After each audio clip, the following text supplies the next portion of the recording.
Hello friend, आज के इस नई वीडियो में आप सभी का स्वागत है। दोस्तों, आज के डेट में शायद ही कोई ऐसे लोग होंगे जो टाटा जैसे ब्रांड को नहीं जानते होंगे। चाहे आप सुबह का चाय क्यों ना पीते हो, आपके सामने टाटा टी आएगी। आप चाहे घरों में बनाने वाली कोई खाना क्यों ना हो तो उसमें डालने वाला जो नमक है वो भी टाटा नमक ही है, टाटा का ही प्रोडक्ट है। चाहे आप कई जगह आप देख लीजिए, घरों में जो इलेक्ट्रिसिटी आती है वो भी जो है वो टाटा की है, टाटा पावर। कहीं आप सफ़र के लिए निकलते हो तो आपकी जो कार हो, चाहे कोई ट्रांसपोर्ट की कार हो, चाहे कोई व्हीकल्स हो, वो भी टाटा की हो। आप अगर एयर में सफ़र करते हैं तो वहाँ पर भी आप चाहे विस्तारा देख लीजिए, चाहे आप एयर इंडिया देख लीजिए, वो भी जो है वो टाटा की ही है। तो आज की डेट में जो टाटा जो है वो चारों तरफ अपनी कदम जो है वो फैला कर रखी है। तो कैसे इतना बड़ा जो टाटा का साम्राज्य बना, इसी के बारे में इस वीडियो में हम लोग जिक्र करेंगे। और ये जो इतना बड़ा जो साम्राज्य बना, इसके पीछे किनका हाथ है, कैसे वो इतना बड़ा वो साम्राज्य बना है, उस इंसान के बारे में हम लोग एक शॉर्ट जो है एक बायोग्राफी देखेंगे और उनकी महानता को समझेंगे। हाँ जी, मैं बात कर रहा हूँ मिस्टर रतन टाटा सर के बारे में, और इन्हीं की बायोग्राफी जो है, इन्हीं की महानता के बारे में, इन्हीं की ह्यूमनिटी के बारे में आज हम लोग इस वीडियो में देखेंगे। तो वीडियो बहुत ही इंस्पिरेशनल और बहुत ही मोटिवेशनल होने वाला है। और यकीन मानिए, आज ये वीडियो देखने के बाद आप काफ़ी ज़्यादा इंस्पायर होंगे और काफ़ी कुछ आपको इस वीडियो के देखने मिलेगा। ऐसे ही रतन टाटा सर को भारत का रतन या इनको बैकबोन ऑफ इंडिया या इनको भारत की शान नहीं कहा जाता है। तो इनके पीछे कई सारे रीजन हैं जिसको हम लोग इस वीडियो के माध्यम से समझने की कोशिश करेंगे। तो चलिए वीडियो करते हैं स्टार्ट।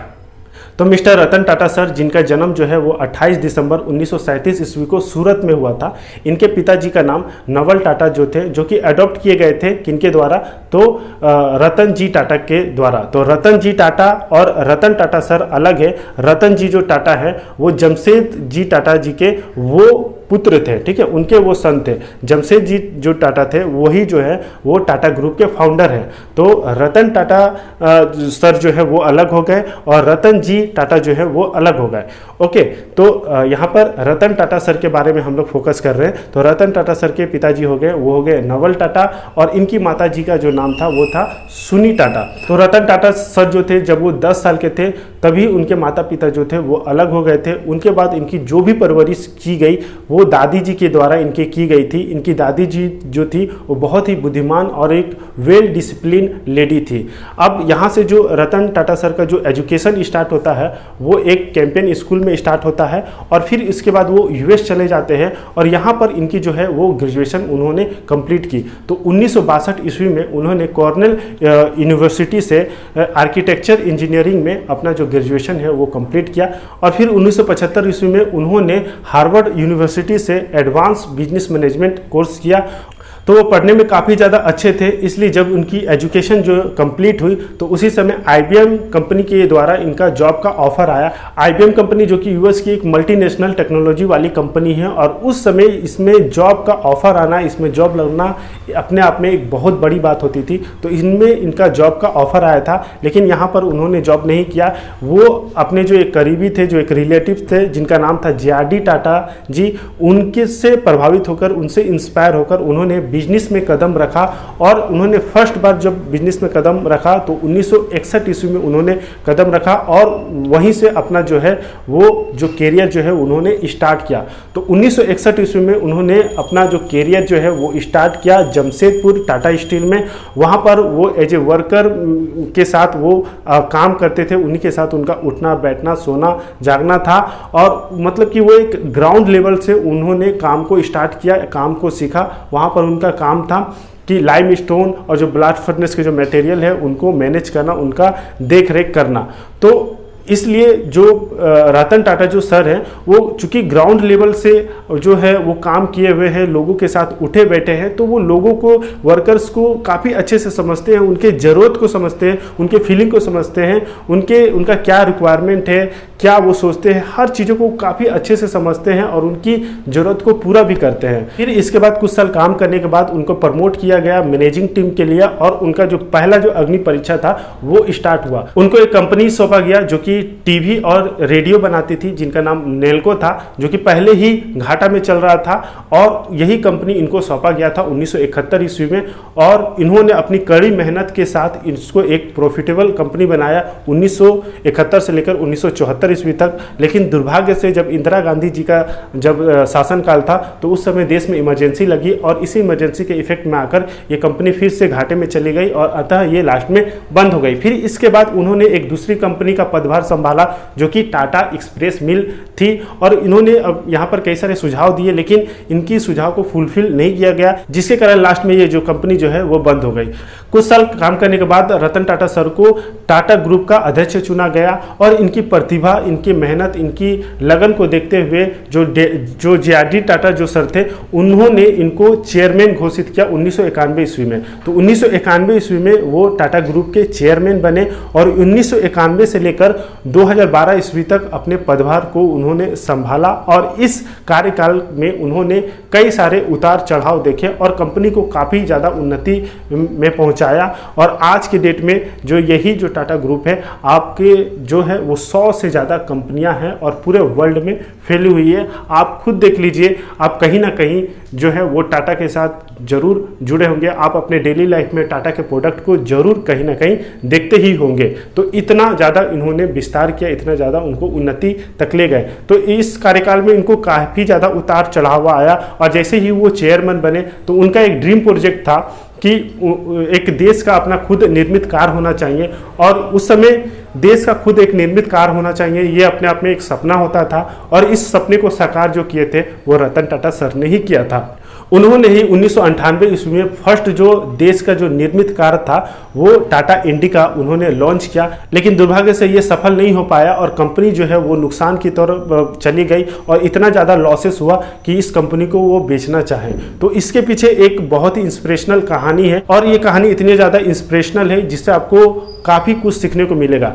तो ये कहानी ये है कि जब इनकी जो कंपनी थी, जब इन्होंने टाटा इंडिका लॉन्च की तो इनकी जो कंपनी जो थी टाटा मोटर्स वो काफ़ी ज़्यादा नुकसान में चली गई, जिसकी वजह से ये अब बेचना चाह रहे थे और इनको बेचने के लिए इन्होंने जो उस समय की जो फेमस कंपनी थी फोर्ड, तो उसके साथ एक मीटिंग रखी। तो फोर्ड के जो चेयरमैन थे बिल फोर्स, उन्होंने उनको जब ये प्रस्ताव देखे रतन टाटा सर का तो उन्होंने भारी शब्दों में रतन टाटा सर का काफ़ी ज़्यादा अपमानित किया। उन्होंने ये कहा कि यदि आपको कार बनाने आती नहीं है तो इतना पैसा लगाने की क्या ज़रूरत थी, और उन्होंने कहा कि आज मैं आपकी ये कंपनी खरीद कर आपके ऊपर बहुत बड़ा एहसान कर रहा हूँ। तो ये बात सुनते ही रतन टाटा सर के दिल में बहुत बड़ी चुभी और उनको काफ़ी ज़्यादा हर्ट पहुँचा और वो बिना कुछ बोले वहाँ से वो चले गए। उन्होंने अपना जो डील था वो कैंसिल कर दिया और यहाँ पर वो आकर अपने मजदूरों के साथ वो कड़ी मेहनत किए और इसी मेहनत के साथ कुछ ही समय के बाद उन्होंने कंपनी को 7वें आसमान तक पहुंचा दी। और एक समय ऐसा आया कि टाटा मोटर्स जो थी वो 7वें आसमान को छू रही थी और दूसरी ओर जो फोर्ड कंपनी जो कि अपमानित की थी उस समय उनको, तो वो जो थी वो डिक्लाइन कर रही थी, वो जो थी वो नुकसान की ओर आ रही थी। और लास्ट में एक ऐसा समय आया कि फोर्ड कंपनी को मीटिंग रखनी पड़ी रतन टाटा सर के साथ कि आप हमारी कंपनी को खरीद लीजिए। ठीक है, तो मतलब कि समय का भी देखिए क्या चक्र है। तो उस समय मीटिंग में बिल फोर्स ने क्या कहा कि आज आप हमारी कंपनी को खरीद कर आप हम पे बहुत बड़ा एहसान कर रहे हैं। तो यही है समय का मतलब कि जवाब। इसलिए रतन टाटा सर कहते हैं कि यदि आप पर कोई पत्थर मार रहा तो आपको कोई जवाब नहीं देना है, आपको उस पत्थर को कलेक्ट करना है और उसी पत्थर से आपको एक मजबूत स्मारक बनाना है। तो ये बहुत बड़ी बात है और इस बात को आप इस स्टोरी से समझ सकते हैं कि ये कितनी बड़ी बात है। तो देखिए इसी के साथ जो रतन टाटा सर जो है ना वो काफ़ी ज़्यादा रिस्पेक्टफुल इंसान है। उन्होंने बहुत ही सम्मान और आदर के साथ जो ये प्रस्ताव आया था फोर्ड की तरफ से वो उन्होंने उसका सम्मान किया, उसको एक्सेप्ट किए और इसके साथ वो आगे बढ़े और इसके साथ वो उन्होंने कई सारी जो कंपनियां थी उनको खरीदा, उसको अपने कंपनी में शामिल किए। जैसे टाटा स्टील के साथ उन्होंने कोरस जैसी कंपनी को शामिल किया, टाटा टी के साथ उन्होंने टेटली को शामिल किया, आपका जो टाटा मोटर्स जो है उसके साथ उन्होंने जैगुआर जैसी कंपनी और लैंड रोवर जैसी कंपनी को शामिल किया और कंपनी को काफ़ी ऊंचाइयों तक पहुँचाया। और इसी उन्नति के साथ उन्होंने 2012 ईस्वी तक अपने पदभार को संभाला और इसके बाद उन्होंने रिटायर ले लिया। फिर इसके जो चेयरमैन बने वो मिस्टर साइरस मिस्त्री जी थे और फिर किसी इशू के कारण कुछ साल बाद इनको हटा दिया गया और फिर इसके जो चेयरमैन बने वो मिस्टर नटराजन चंद्रशेखरन सर बने, जो कि अभी तक इसके चेयरमैन जो टाटा सन्स के जो चेयरमैन जो है वो बने हुए हैं और उसी तरह वो टाटा की उन्नति में अपना जो रोल है वो निभा रहे हैं। अब बात करते हैं कि रतन टाटा सर को क्या क्या अवार्ड्स मिले हुए हैं। तो देखिए इनको कई सारे अवार्ड्स मिले हुए हैं, जो कि जिसमें से 2 सबसे ज़्यादा फेमस अवार्ड है, जो कि भारत का सेकेंड और थर्ड सबसे ज़्यादा फेमस वाला अवार्ड है, जो कि है पहला जो है वो पद्म विभूषण है और दूसरा जो है पद्म भूषण है। तो पद्म विभूषण से उन्हें 2008 ईस्वी में सम्मानित किया गया और पद्म भूषण से उन्हें 2000 ईस्वी में सम्मानित किया गया। इसके साथ रतन टाटा सर सिर्फ एक बिजनेसमैन ही नहीं, सिर्फ एक इंडस्ट्रियलिस्ट ही नहीं, वो एक बहुत बड़े इन्वेस्टर, एक बहुत बड़े फिलैंथ्रोपिस्ट भी थे। उनकी महानता और इनकी अच्छाइयों की कहानी इतनी ज़्यादा है कि उसको एक वीडियो में कवर करना काफ़ी ज़्यादा मुश्किल है। फिर भी हम लोग इनकी कुछ अच्छाइयाँ और इनकी जो महानता की जो कार्य है हम लोग कुछ इस वीडियो में जानते हैं, ताकि इनको हम लोग और भी करीब से समझ सकें। तो जिसमें से पहला इनकी जो महानता का काम है कि ये अपने प्रॉफिट का 66% जो है वो ट्रस्ट में दान दे देते हैं, लोगों की भलाई के लिए दान दे देते हैं। सोचिए अपने प्रॉफिट का 66%, जो कि आज की डेट में शायद ही कोई ऐसे लोग जो होंगे वो कर पाएंगे। तो ये रतन टाटा सर की महानता ही है, जो कि अपनी कमाई के, यानी कि समझ लीजिए अगर वो 100 करोड़ कमाते होंगे तो वो 66 करोड़ जो है वो दान में दे देते हैं। तो ऐसी है इनकी महानता। अगर वो दान ना करे तो सोचिए ये वो भारत के ही नहीं, इस पूरे वर्ल्ड के सबसे ज़्यादा अमीर आदमी होते। तो ये बात उनकी महानता का परिचय देती है। दूसरी बात जो है कि जो ताज होटल है जो कि मुंबई में है और ये टाटा के द्वारा ही बनाई गई है, जिसमें किसी भी वर्ग के लोग, किसी भी लेवल के लोग जो है वो जा सकते हैं और वहाँ एंजॉय कर सकते हैं। तो जब इस ताज होटल में अटैक हुआ था तो वहाँ पर जितने भी लोगों को नुकसान हुई थी उसकी जो सारी भरपाई जो की थी वो रतन टाटा सर ने ही किए थे। घर घर जाकर मदद किए थे और वहाँ पर जो भी लोगों को नुकसान हुआ था, जिनकी मृत्यु हुई थी, उनको हर तरह से उन्होंने मदद किया था, चाहे वो कंपनसेशन देकर हो, चाहे वो नौकरी देकर हो, चाहे उनके बच्चे को शिक्षा देकर हो, हर तरह से उन्होंने मदद किया था। और इतना ही नहीं, ये तो सिर्फ इनके एम्प्लॉय थे, इनकी मदद की है, साथ में जो आसपास में जो बाहर में जो जितने सारे वेंडर थे, जितने सारे पुलिसकर्मी थे, जितने सारे गार्ड्स थे जिनकी मृत्यु हो गई थी, जो कि इनके एम्प्लॉय भी नहीं थे, उनकी भी इन्होंने हर तरह से सेम क्राइटेरिया से इनको मदद की, चाहे वो नौकरी देकर हो, चाहे वो कंपनसेशन देकर हो। तो सोचिए इनकी किस लेवल की इनकी महानता है, और ये सिर्फ एक रतन टाटा सर जैसे महान लोग ही कर सकते हैं। और ऐसे महान लोगों के लिए दिल से सैल्यूट निकलता है।